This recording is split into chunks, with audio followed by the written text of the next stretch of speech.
Hello and welcome to the Site 1 YouTube channel. My name is Ray, and in this video, SpotMicro Part 20, we're continuing to look at his program, more specifically the foot class. Now in the last video, Part 19, we started looking at this section of the program, and this is where we got up to having looked at the Forward Kinematics. In this video, we're going to start with the inverse kinematics, now that I've got that working. So the major difference between the forward and the inverse kinematics is forward kinematics, based on servo positions, will tell us where the foot is in XY coordinates. We've got that in both the robot plane of reference, and I've also got the translation into the inertial center of mass plane of reference as well. Now we need the other side of that, where we can ask the robot to put the foot to an XYZ coordinate, and it will calculate out what position the servos have to be in order to achieve that. So for that, we're going to use the inverse kinematics. Now the inverse kinematics routine is based on a robot frame of reference. So that is, we're using the center line of the robot itself, running from the head to the tail for the y-axis, across the shoulders, so to speak, for the x-axis, and up and down through the body. And it has absolutely no relation to the ground whatsoever. So with our inverse kinematics, we're going to specify, again, being a class, it'll always reference itself with the self keyword inside our definition of a routine. And we're going to specify RX, R being request, so the request for the X, request for the Y, and request for the Z. Now, unlike the forward kinematics, it is possible for us to request a position that does not exist or is not accessible by the robot arm, and this creates a bit of an error condition. So we're going to set error equals 0. In other words, we're going to clear that error message, and then we're going to work on our translation. So when we pass in the X, Y, and Z coordinates, it's based on the center of the robot. But when we're calculating out what's going on with the leg, we're working from the attachment point on the robot, that is the shoulders. So we need to offset all of our coordinates that we're going to be using based on the location of the shoulder. And this is different for each of the 4 feet. So we use an F checking the type for this leg. Type 0, if you remember from last video, is front left. Type 1 is front right. Type 2 is back left, and type 3 is back right. So what we're going to do is, for type 0 and 2, which is going to be the left side of the robot, we're going to modify RX based on what we're looking at. Now, on the left side of the robot, our coordinates for X are always going to be in the negative range, and we need it in the positive range for our maths. So we're going to take the inverse, so we use the negative sign of RX, and then we're going to subtract off that now inverted value, LXS, which is the distance between the shoulder and the x-axis. If we're working on the positive side of the x-axis, the positive side of the robot for X, we still need to subtract off LXS. This one had me tripped up for a little bit, and I've now got that fixed. In the y-axis, anything in the front half of the robot is going to be a positive value, and in the back half is going to be a negative value. But all of our rotations and everything already take that into account, so we don't need to invert the y-axis at all, but we do need to subtract or add the offset. Now, we may deliberately made the decision to have the center of rotation of the shoulder as the height of our Z in the robot. Now, technically it's not dead center of the robot, but it's close enough.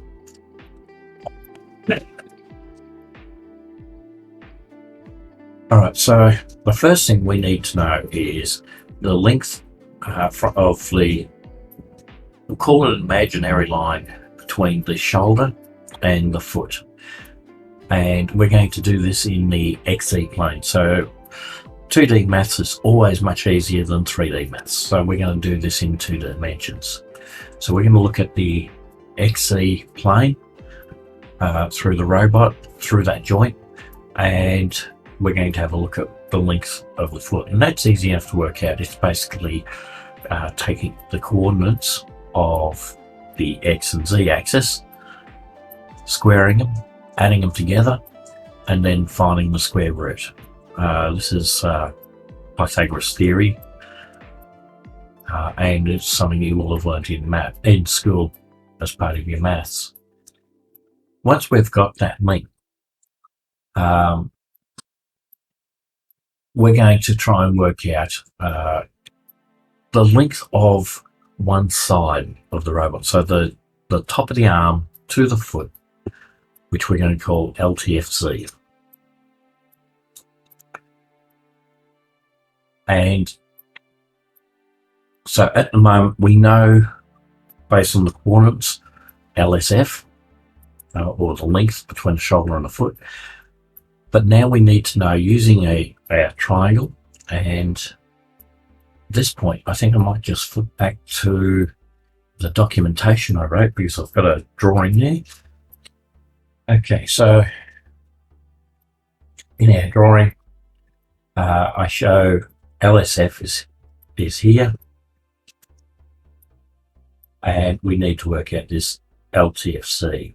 So we already know LST, that's one of our fixed constants, which is the length between the shoulder joint and the top of the arm.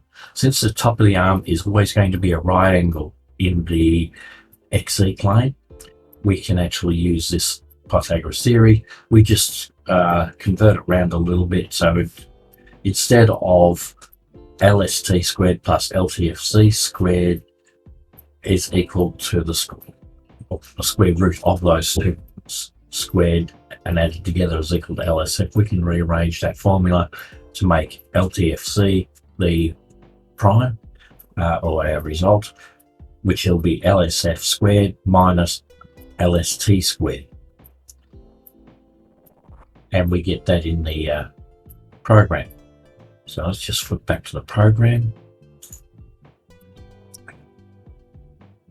And we end up with the length of that section. Now, it's not the true LTF as such, because it's also in the YZ axis, and so that can affect its length. So we specify LTFZ as in the, in this case, it's the XZ plane. And I could have made that XZ instead of just Z, but it's close enough for this. The next thing we need to work out is the position of the shoulder, because we already have enough information to work that out. So we need to work out both the angle of the inside and the angle of the outside of this joint. So again, let's just flip back to our documentation. You will find a version of this documentation in the documents on GitHub, along with these images. So we have a right angle here where in the robot plane of reference down to the height of the foot, or how far it descends down, we have this right angle, which is how we calculated our LSF. Knowing that, and knowing this distance here, we can calculate out this angle, which we call the angle on the inside. This is the robot side, and this is the outside.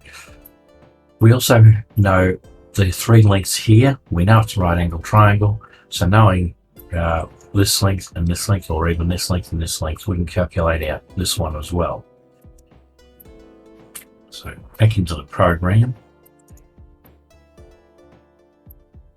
So leg X, which is our height, divided by LSF, which is the length shoulder of the foot that we calculated earlier. We can calculate out the angle inside. This is Pythagoras theory again, and we do the same for outside or angle outside. LST, which is a fixed constants within the program, divided by LSF. We combine those two together here, so AI plus A0. Thing to remember, in Python, all the results of the maths functions come back as radians. So we need to convert that to degrees. And we can subtract that, or subtract the shoulder offset if we have one. By default, that is set to 0, so it's not going to have any effect. But we are working 180 minus this angle. And I think that's because I've sort of inverted the way the function works, or the servo motors work. If I had reversed the operation of the servos themselves, we wouldn't have needed that 180, and that's something I need to look into in the future as well. Once we have our shoulder angle, we need to do a little bit of a sanity check. We can work out where it needs to be, but we still need to make sure we can actually get there. So we check it against the min and the max values, and correct it if it's not. Like, so if we're less than min, so it's trying to bring the foot in too far, or if it's greater than max, if we're trying to put it out too far, then we set it back to either min or max, and we set error to indicate that we did have a bit of an issue, and that the results that we're going to have is not necessarily going to get us to where we asked to go.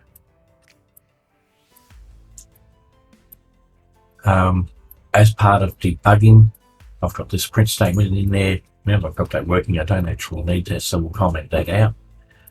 And I'll have to go through at some stage and remove all of these print statements.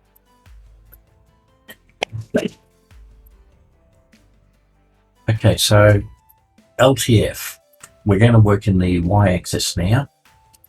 So let's just go back to our documentation.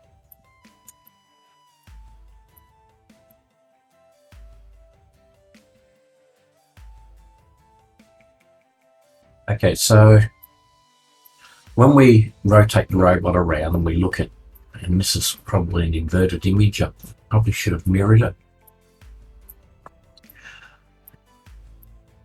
Should have mirrored it because I had been working on the front right shoulder.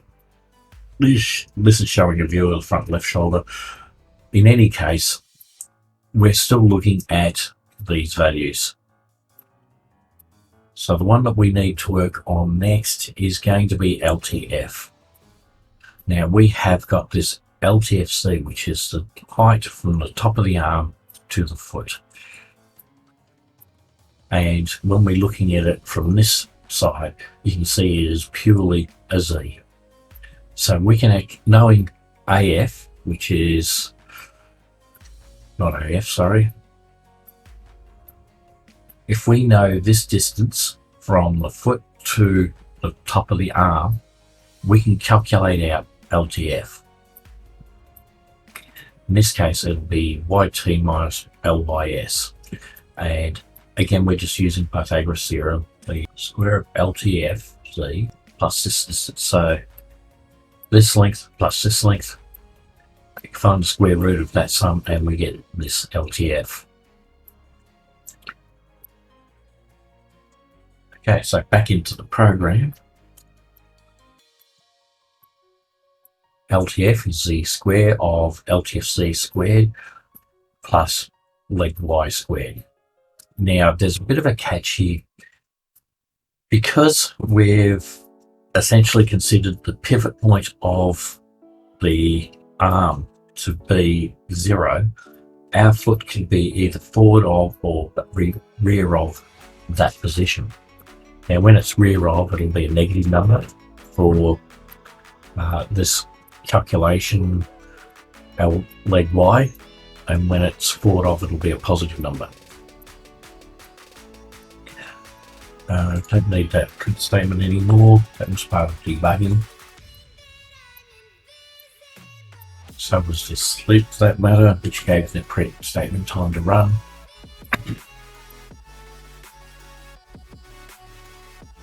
So we're going to do a little bit of a sanity check. Now, self-max LTF is a pre-calculated value which we update or calculate whenever when we set the maximum length, or when we set the length of the wrist component and the arm component. Now, if our calculated length from the top to the foot is greater than our calculated max, which is a combination of the length between, let me just bring up our documentation. So if the calculated max we get, or calculated LTF, is greater than the sum of LTW plus LWF, that's an impossible condition. We can't make it go any longer than those two summed together. And so that gives us an LTF max. So if our calculated LTF is greater than that, there is no way our foot is going to make that position. So we can catch that error. We're going to call this error 7. And we're also going to compare it against the minimum LTF. Now, you'll remember from the last video, one of the pre-calculations was to calculate out the minimum LTF based on the minimum angle we can have for the wrist and the lengths of the wrist to foot and the top to wrist. Again, if it's going to be less than that, I've actually said if min's greater than LTF, then we're going to throw an error 8. We're trying to put the foot too close to the shoulder, and we just can't get it there. We can't fold the robot up enough to do that. And we're also going to correct that value that we're aiming for the wrist to the maximum value or the minimum value, as the case may be. And further on, we're going to be using a value called Servo W radians. Remember, everything coming out of Python is in radians, but all of this has been done in degrees up to this point. Assuming we've had no errors, we're going to calculate out the wrist cos C. Now, I could have done this all in one operation down further, but I was trying to trap a particular error that was occurring in the maths domain, and we're going to use our shortcuts. That's LTW squared, LWF squared, and this is the law of cosines. Subtract off the square of LTF. Now, I've had to do the squaring at this point because this is one we've created previously up here, so I couldn't pre-calculate that one, and we divide that by LTW.LWF times 2 to give us this value. This value should, in theory, always be 1 or less, somewhere between 0 and 1. If it's greater than 1, then we have a problem. So we'll set it to 0. I'll set it to 1, sorry. Then we're going to get Servo WR, so this is the same one we set up here. And that gives us the angle that we need the servo to be at in radians. Of course, my robot lab controls all of the servo positions in degrees, so we have to convert that back to degrees. We now check again to make sure that we're within the range that we're allowed for the servo, and if not, we correct it and set an error number.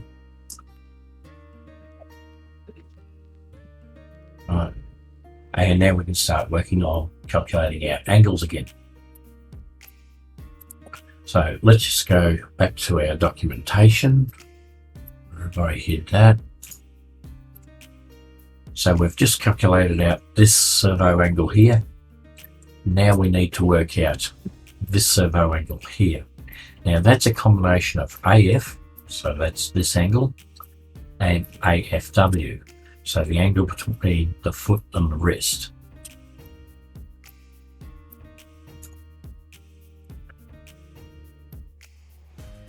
So AFW is not that difficult to calculate out. We've already got all of our lengths, so we can calculate out the sine of the servo angle. Now, the maths sine function in Python requires you to pass the angle in as radians, which is why I kept servo WR.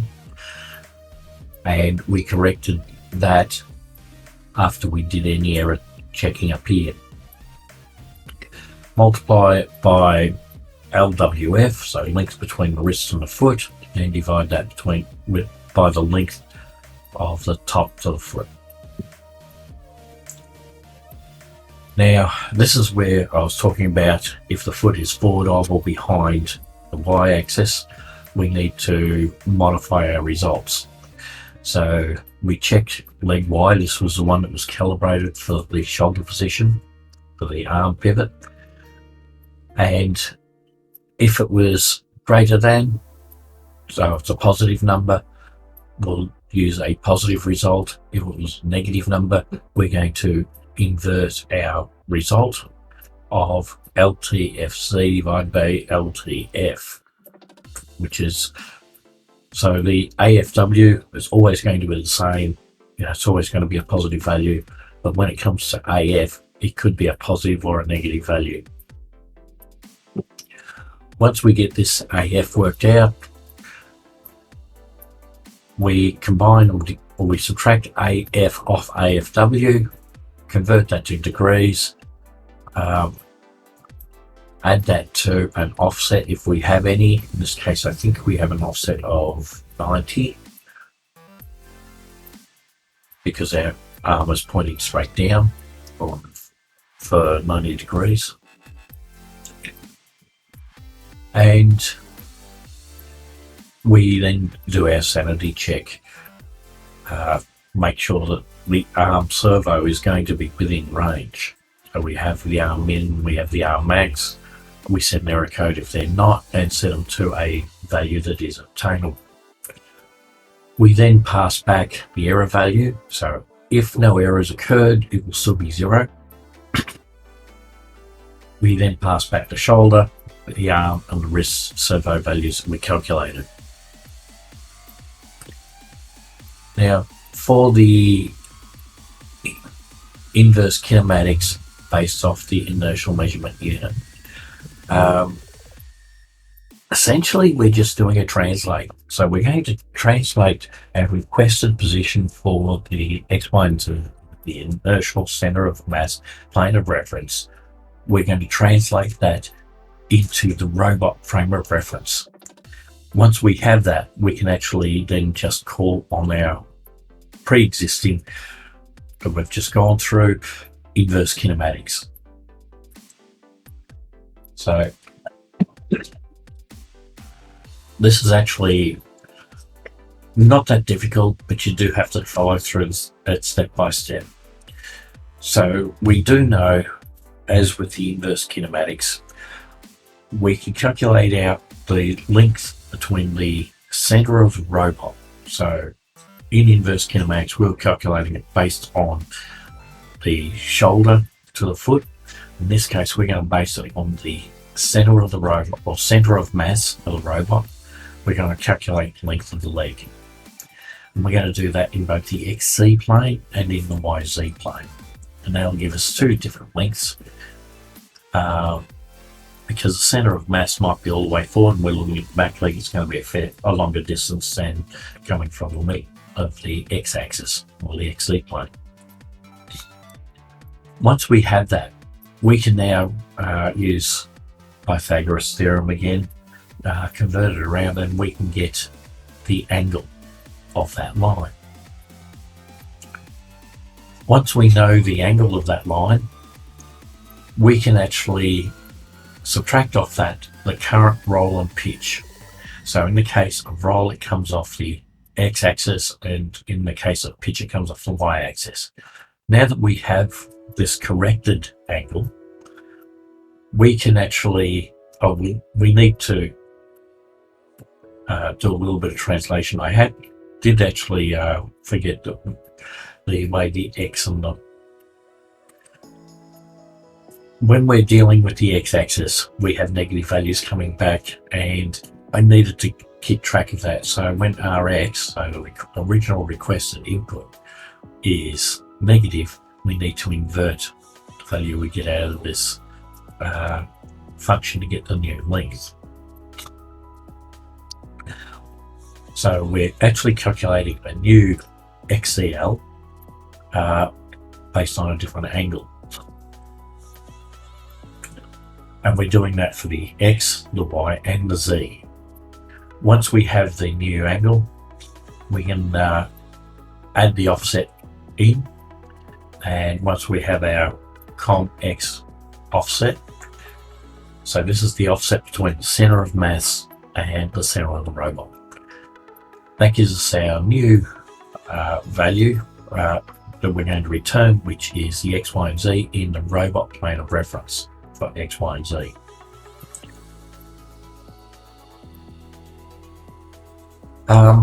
The next one is interesting. This is actually commanding the servos to move to a position. So when we want to tell the foot to move 20 millimeters in the y-axis going forward, we take the current value of the robot plane reference for the y, we add 20 mil to it, and then we can feed that into this move to robot plane of reference, and it will then run the inverse kinematics routine. All those results will come back in servo, and we're actually going to check and make sure we didn't get any errors first. And then, assuming that we didn't get any errors, we're going to position the servos. We're actually going to call the set servo pos, which was in the last video.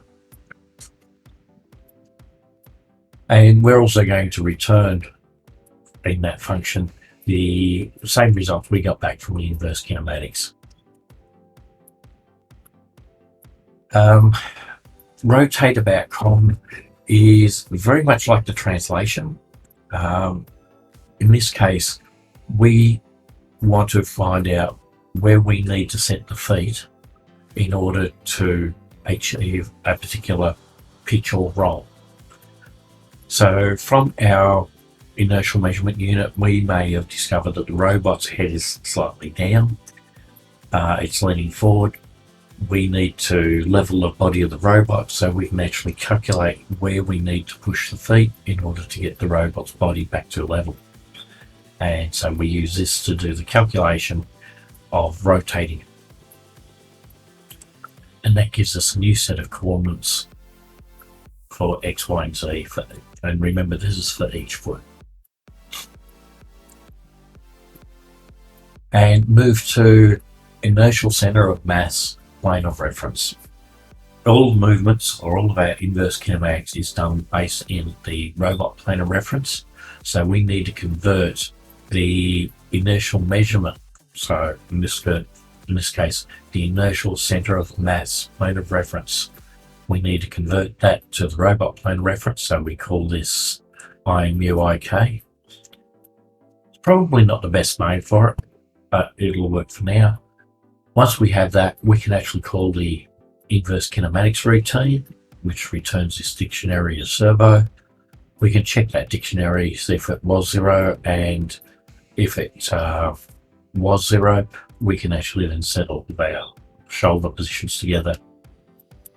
Now, both this move to icon paw and the robot paw, robot plane of reference, I may yet add a feature in there to allow us to still set the servos even though we had an error returned, because if you remember from the inverse kinematics, I went to a great deal of trouble to make sure it still returned a set of valid values. Even if it couldn't achieve the target, it'll get as close as it can. Okay, so this has gone on for quite a while. I've still got feet class to cover. This is a whole new class and it is still in development. There's quite a bit in there already, and I've already started working on right down the bottom, calculating out the balance point. That's only half done. So we'll leave it at this point.